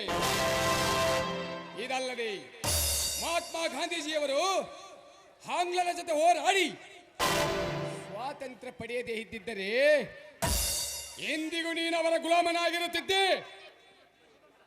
ಅವರು ಕೊಟ್ಟ ಸ್ವಾತಂತ್ರ್ಯದಲ್ಲಿ ಜೀವಿಸುತ್ತಿರುವ ನೀನು ಅವರ ಹೆಸರಿಗೆ ಕಳಂಕ ತಂದು ಪರಕೀಯರ ರಕ್ತಕ್ಕೆ ಹುಟ್ಟಿದವನಂತೆ ಮಾತನಾಡಿದರೆ, ಏ ಗೌಡ, ನೀನೊಬ್ಬ ಕೆಟ್ಟ ರಕ್ತಕ್ಕೆ ಹುಟ್ಟಿದವನೆಂದು ಈ ಸಮಾಜಕ್ಕೆ ಸಾರಿ ಹೇಳುತ್ತೇನೆ.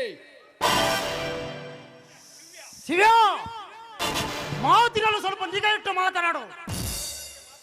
ಮನ ಬಂದಂತೆ ಮಾತನಾಡುವೆಯಾ ಮಗನೇ? ಲೇ ಕಾಣ, ತೆಗೆದುಕೊಂಡು ಬರಲೇ ಆ ಕಬ್ಬಿಣದ ರಾಡನ್ನು. ಅಪ್ಪಣೆ ಕೊಡದಣಿ.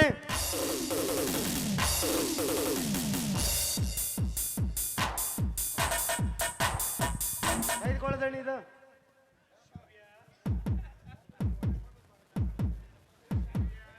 ಶಿವ,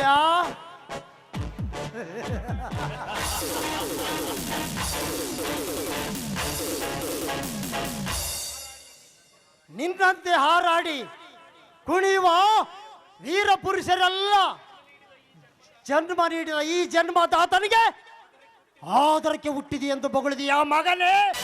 ನೀನು ಮೈ ಚರ್ಮ ಸುರಿದಾಗದರೆ ನನಗೆ ತೃಪ್ತಿ.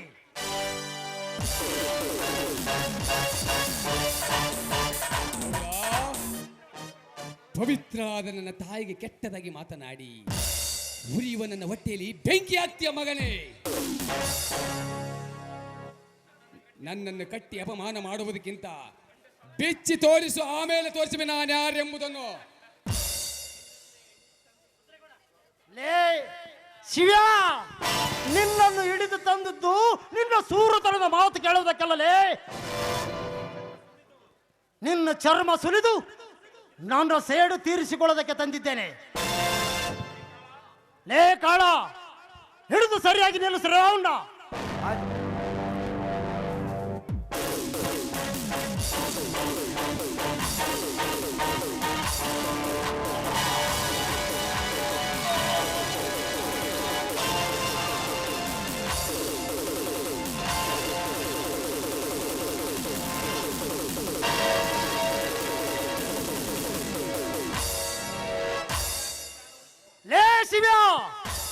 ಸುಮ್ಮನೆ ನಾನು ಹೇಳಿದಂತೆ ಸೈ ಹಾಕಿ ನಿನ್ನ ಪ್ರಾಣ ಉಳಿಸಿಕೋ, ಇಲ್ಲ ನಿನ್ನ ಮೈ ತುಂಬ ಬರೆ ಎಳಿಸಿಕೊಂಡು ಸತ್ತು ಹೋಗುತ್ತೀಯ. ಗೌಡ, ಖರತಿಯ ಹಾಲುಂಡು ಬೆಳೆದ ಈ ಗಂಡದೆ ಎಕ್ಕಶ್ಚಿತ್ತ ನಿನ್ನ ಕಬ್ಬಿಣದ ತುಂಡಿಗೆ ಎಂದಿಗೂ ನಡಗಲಾರದು. ನಿನ್ನಂತ ಸೊಕ್ಕಿನ ಶ್ರೀಮಂತ ಕುನ್ನಿಗಳ ಸಂಹಾರಕ್ಕಾಗಿಯೇ ನನ್ನ ತಾಯಿ ನನಗೆ ಜನ್ಮ ಕೊಟ್ಟಿದ್ದು. ಈ ರೀತಿ ಮೋಸ ಮಾಡಿ ನನ್ನನ್ನು ಕೊಲ್ಲಬಹುದು, ಆದರೆ ನಿನ್ನ ಪ್ರಾಣ ತೆಗೆಯದೆ ಪಣ ತೊಟ್ಟ ನನ್ನ ತಮ್ಮ ನಿನ್ನ ಪ್ರಾಣ ತೆಗೆಯದೆ ಬಿಡಲಾರ. ಬ್ರಾಹ್ಮಣ ಹೆದರಿಕೆಗೆ ಈ ಹೆದರಿಕೆ ಇಲ್ಲವೆಂದಾಗ ಹೆಕಚ್ಚಿತ್ ನಿನ್ನ ತಮ್ಮ ನನ್ನ ಚಪ್ಪಲಿಯ ಸಮಾನ. ಗೌಡ, ಬಡವರ ರಕ್ತ ಹೀರಿ ಕುಬ್ಬಿ ನಿಂತಿರುವ ನಿನ್ನ ಹೊಟ್ಟೆಗೆ ಚಪ್ಪಲಿ ಹೇಟು ಹಾಕಿ ಕೋಟ್ಯಾಂತರ ರೂಪಾಯಿ ಗಳಿಸಿಟ್ಟ ನಿನ್ನ ಮನೆಗೆ ಬೆಂಕಿ ಹಚ್ಚೆ. ಅದೇ ಬೆಂಕಿಯಲ್ಲಿ ನಿನ್ನನ್ನು ಸುಡಲಿಕ್ಕೆ ಸಿದ್ಧನಾಗಿ ನಿಂತಿದ್ದಾನೆ ನನ್ನ ತಮ್ಮನೆಂಬ ಮದವೇರಿದ ಕೋಣ.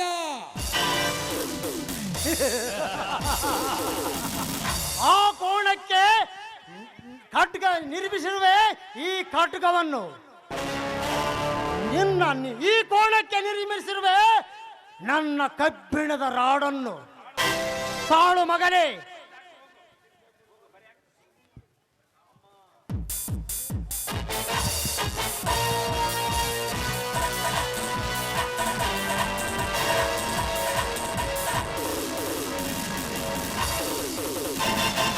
ಅಮ್ಮ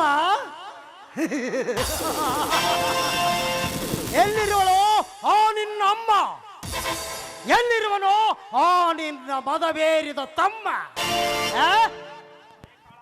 ಕಾಳ, ಸರಿಯಾಗಿ ನಿಲ್ಲಿಸು ನೆಟ್ಟಗೆ ಅವನನ್ನು.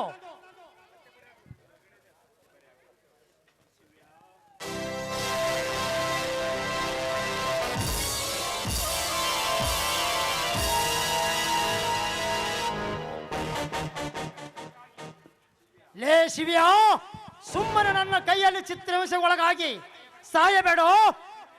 ಸುಮ್ಮನೆ ಸಹಿಯಾಗಿ ನಿನ್ನ ಪ್ರಾಣ ಉಳಿಸಿಕೊಂಡು ಹೋಗು. ನಿನ್ನನ್ನು ಹಾಗೆ ಬಿಟ್ಟು ಹೋಗಲಿಕ್ಕೆ ನಾನೇನು ಹೇಳಿ ರಕ್ತಕ್ಕೆ ಹುಟ್ಟಿಲ್ಲ ಗೌಡ. ಕರ್ನಾಟಕಕ್ಕೆ ವೀರಸಿಂಹ ಎಂದೆನಿಸಿಕೊಂಡಿರುವ ಶೂರ ನನ್ನ ತಂದೆ ರಕ್ತಕ್ಕೆ ಹುಟ್ಟಿದ್ದೇನೆ. ಅವರಂತ ಮಕ್ಕಳಾದ ನಾವು ನಿನ್ನ ಪ್ರಾಣ ತೆಗೆದೇ ಬಿಡಲಾರೆವು.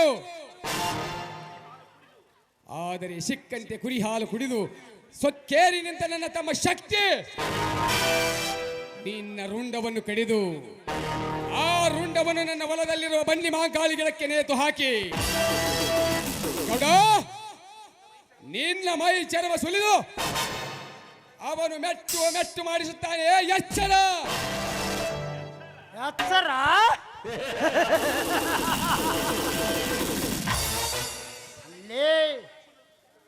ನನಗೆ ಹೆಸರು ಹೇಳುವ ಹುಚ್ಚು ನನ್ನ ಮಗನೇ, ನಿನ್ನ ತಮ್ಮನನ್ನು ಜೀವಂತವಾಗಿ ಬಿಟ್ಟಿರ್ತಾನೆ, ಅವನು ನನ್ನ ರುಂಡ ಕಡಿಯುವುದು. ಲೇ ಕಾಳ, ಬೇಗ ಹೇಳದಣಿ. ಹೋಗಲೇ ಹೋಗು. ಆ ಮದವೇರಿದ ಕೋಣ ದುರ್ಗಮ್ಮನ ಗುಡಿಗೆ ಅರಿಕೆ ಕೊಟ್ಟಂತೆ ಅವಳ ಹೆಂಡತಿಯ ಕಣ್ಣು ಮುಂದೆನೆ ಅವನ ಶಿರವನ್ನು ಕಡಿದು ಗುಲಾಬಿಯಾಗಿ ಮಗ್ಗಿನಂತ ಹರಳಿ ಹಿಗ್ಗಿನಿಂದ ನಿಂತಿರುವ ಅವನ ಹೆಂಡತಿಯನ್ನು ಎಲ್ಲೇ ಇದ್ದರೂ ನನ್ನ ಮಾಂಸಕ್ಕೆ ತಂದು ನನ್ನ ಮನೆಗೆ ಹಾಕಿಬಿಡು. ಅರಮನೆಗೆ ಕೆದಣಿ ಕರಿನಾಗರಂತೆ ಬುಸುಗುಟ್ಟುತ್ತಿರುವ ಆ ನರದಾಮನವನ್ನು ತಂದು ಸಿಕ್ಕಂತೆ ತುಂಡರಿಸಿ ನಮ್ಮೂರಾಗಿಸಿಗೆ ಬಾಗಲಿ ಹಾಕಲಿಲ್ಲದಿದ್ದರೆ ನನ್ನ ಹೆಸರು ಕರಿಕಾಳ ಅಂತ ಕರಿಬೇಡ್ರಿ ಗೌಡ್ರಿ. ತುತ್ತು ಹಣ್ಣದ ಆಸೆಗೆ ಬೆನ್ನು ಬಿದ್ದು ಅವನ ಮನೆ ಕಾಯುವ ನಾಯಿ ಇಂಥ ಹೇಸಿ ಕೆಲಸ ಮಾಡುವುದಾದರೆ ಮೊದಲು ನನ್ನನ್ನು ಮುಗಿಸು. ಆ ದುಷ್ಟ ಕಾರ್ಯವು ನನ್ನ ಕಣ್ಣಿಗೆ ಕಾಣಬಾರದು.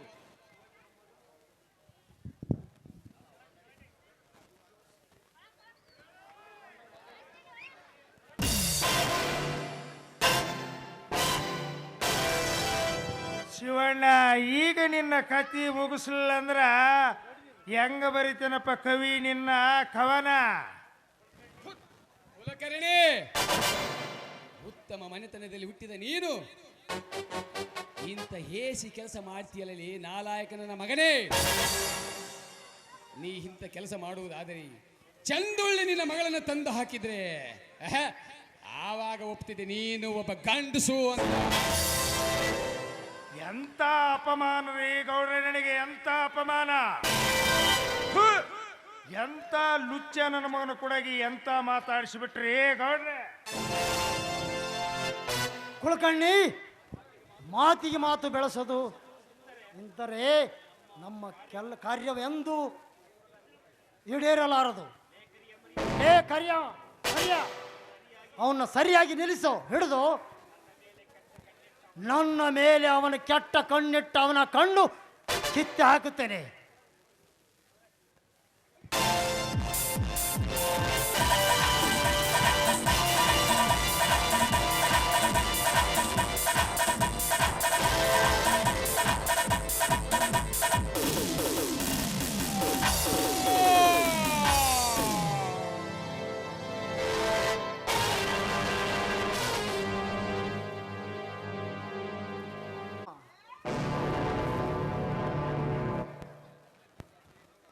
ಲೇ ಅಲ್ಕ ನನ್ನ ಮಗನೇ ಗೌಡ, ಏನು ಹರಿಯದ ನನ್ನ ಅಣ್ಣನನ್ನು ಕಟ್ಟಿ ಚಿತ್ರ ಹಿಂಸೆ ಕೊಟ್ಟದ್ದಲ್ಲದೆ ಒಂದು ಕಣ್ಣು ಕಿತ್ತೆಯ ಮಗನೇ, ನಿನ್ನನ್ನು ಜೀವ ಸಹಿತ ಉಳಿಸಲಾರೆ.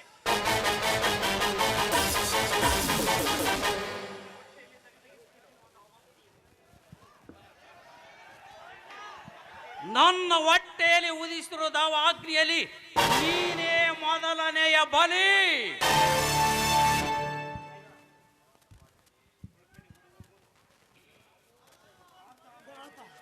ಘಾತ ಮಾಡಿದರೆ ಶಕ್ತಿ, ಘಾತ ಮಾಡಿದೆ. ಮರ್ಯಾ ಕರ್ಯ, ಏನು ನೋಡ್ತಿರ್ಬರಲೇ, ಇವನನ್ನು ಹಿಡಿದು ಕಟ್ಟಿ ಹಾಕರೆ. ಲೇ ಗೌಡ,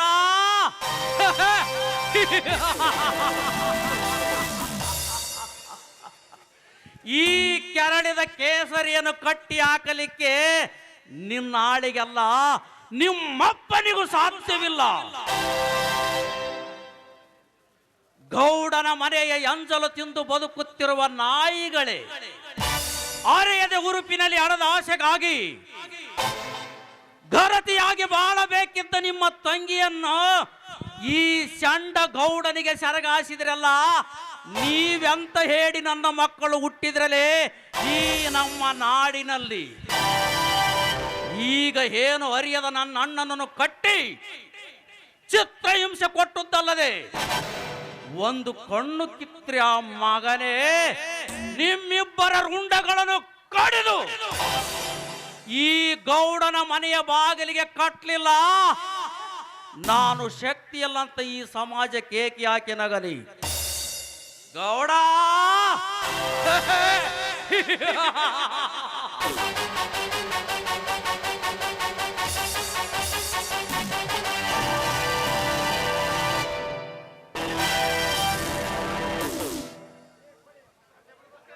ಗೌಡ,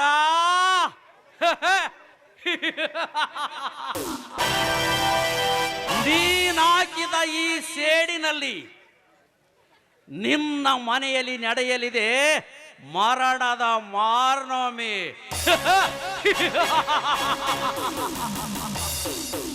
ಅಣ್ಣ, ಶಕ್ತಿ ಸಿಕ್ಕಂತೆ ಕುರಿ ಹಾಲು ಕುಡಿದ ಈ ಶಕ್ತಿ ಮದವೇರಿದ ಮದ್ದಾನೆಯಾಗಿರುವ ಈ ಹುಲಿ ಇನ್ನು ಯಾರ್ಯಾರ ರಕ್ತ ಕುಡಿಯುತ್ತಾನೆ ಎಂಬುದು ತಿಳಿದಿಲ್ಲ ಈ ಗೌಡನಿಗೆ. ಏನಲೇ ಮಗನೇ ಗೌಡ,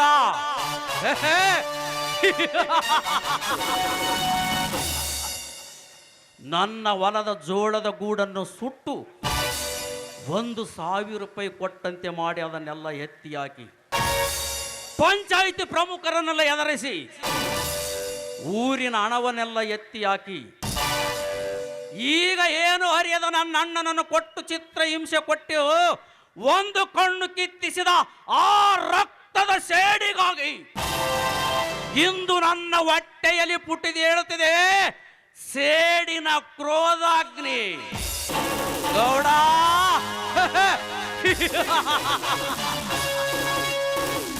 ನೆನೆಸಿಕೊ ನಿನ್ನ ಮನೆಯ ದೇವರನ್ನು ಮಗನೇ, ಮುಗಿಯಿತು ನಿನ್ನ ಕಥೆ.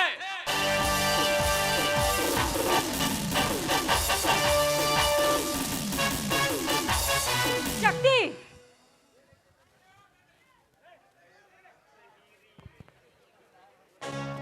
ಇವನ ಪ್ರಾಣ ತೆಗೆದಾಗಲೇ ಸಿಗುವುದು ನನಗೆ ಮುಕ್ತಿ. ಹೇಳತ್ತಿಗೆ ಈ ಬೇಟೆಯನ್ನು ಹೇಗೆ ಓಡಾಡಿಸಿ ಕಡೆಯಲ್ಲಿ ನನ್ನ ಹೊಲದ ಜೋಳದ ಗೂಡಿಗೆ ಬೆಂಕಿಟ್ಟ ಇವನ ತಲೆಯನ್ನು ಕಡಿಯಲೇ ಇಲ್ಲ, ನನ್ನ ಅಣ್ಣನ ಕಣ್ಣು ಕಿತ್ತಿಸಿದ ಇವನ ಕೈಗಳನ್ನು ಕತ್ತರಿಸಲೇ, ಬಡವರ ಕಣ್ಣಲ್ಲಿ ರಕ್ತ ಬರಿಸಿದ ಇವನ ಕಣ್ಣುಗಳನ್ನು ಕೀಳಲೆ, ಇಲ್ಲ ಶ್ರೀಮಂತಿಕೆಯಿಂದ ಸ್ವಕ್ಕಿನಿಂದ ಮೆರೆಯುತ್ತಿರುವ ಇವನ ಹೊಟ್ಟೆಯನ್ನು ಬಗೆಯಲೆ, ಇವನ ರುಂಡವನ್ನು ಕಡಿದು ಹೊರಬರುವ ಬಿಸಿ ರಕ್ತದಿಂದ ನನ್ನ ಆತ್ಮ ಶಾಂತಿ ಮಾಡಿಕೊಳ್ಳಲೆ. ಹೇಳತ್ತಿಗೆ ಹೇಳು.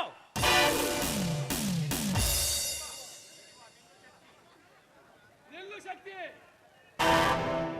ಅವನಿಗೆ ಇದೊಮ್ಮೆ ಜೀವದಾನ ಕೊಟ್ಟು ಬಿಡು.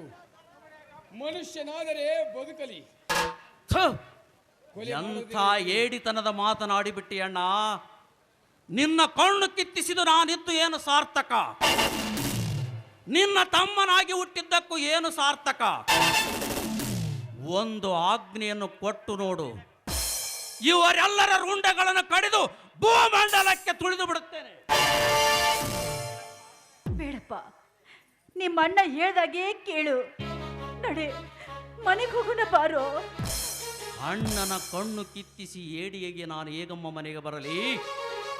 ಈ ಗೌಡನ ರುಂಡ ತೆಗೆದಾಗಲೇ ನನ್ನ ಆತ್ಮಕ್ಕೆ ಶಾಂತಿ. ಇರ್ಲಿ ಬಾ ಶಕ್ತಿ, ಹಿರಿಯರ ಮಾತನ್ನ ನಾವು ಯಾವತ್ತೂ ಮೀರಬಾರ್ದು. ನಮಗೆ ಯಾಕೋ ಧೈರ್ಯನೇ ಬರ್ದಂತಾಗಿದೆ. ಬಾ, ನಿಮ್ಮ ಮನೆಯವ್ರನ್ನ ಮೊದಲು ಆಸ್ಪತ್ರೆಗೆ ಕರ್ಕೊಂಡು ಹೋಗೋಣ ಬಾರೋ.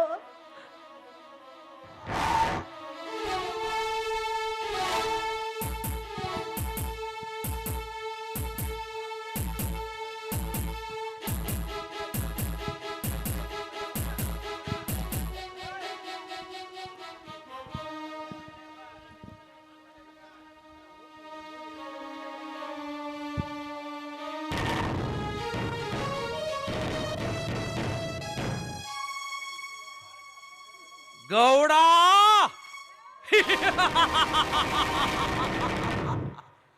ಈ ಕ್ಷಣದಲ್ಲಿ ನಾನು ತಲೆ ತಗ್ಗಿಸಿಕೊಂಡು ಹೋಗುತ್ತೇನೆಂದು ತಿಳಿಯಬೇಡ. ಮುಂದೊಂದು ದಿನ ಇದೆ ನಿನಗೆ ಮರಣದ ಮಾರೋಮಿ.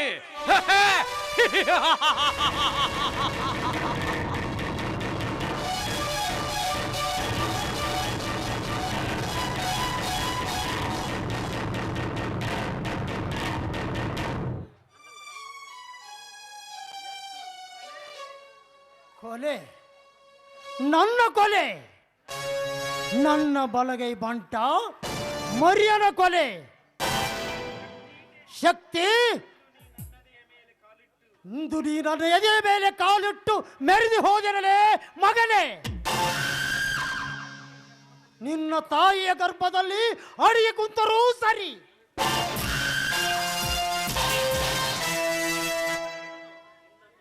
ನಿನ್ನನ್ನು ಹೊರಗೆಳೆದು ಲಾಕಬ್ಬಿಗೆ ಹಾಕಿಸಿ, ನಿನ್ನ ಮೈ ತುಂಬ ಬಾಸುಂಡಿ ಬರುವಂತೆ ಹಾಕಿಸಿ, ನಿನ್ನ ಯಮನಳನ್ನು ನೀನು ಜೈಲಿನಿಂದ ಬಿಡುಗಡೆ ಆಗಿ ಬರೋದ್ರೊಳಗಾಗಿ ಶೀಲ ಗಡಿಸಿ ನನ್ನ ಮನಃಶಾಂತಿ ಪಡಿಸಿಕೊಳ್ಳದಿದ್ದರೆ ನನ್ನ ಹೆಸರು ನಮ್ಮ ತಂದೆಗೆ ತಕ್ಕ ಮಗನೇ ಅಲ್ಲ.